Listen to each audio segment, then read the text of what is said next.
മലയാളത്തിലെ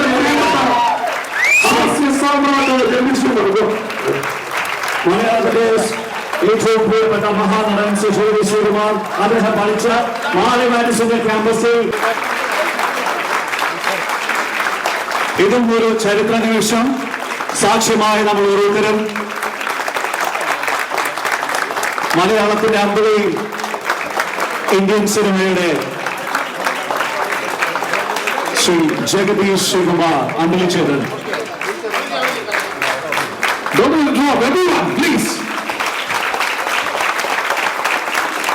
ആദ്യം പറയുന്ന പേരുകളിലൊന്നായ ജഗദീഷ് ശ്രീകുമാർ ഇവിടെ ഇരിക്കുന്നു എന്നുള്ളത് അഭിമാനപൂർവ്വം പറയുന്ന കാര്യമാണ്.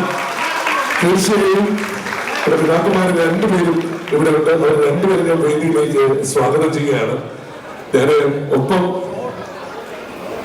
പിതാക്കന്മാർ രണ്ടുപേരും ഞാൻ വേദിയിലേക്ക് സ്വാഗതം ചെയ്തിട്ട് അവരോടൊപ്പം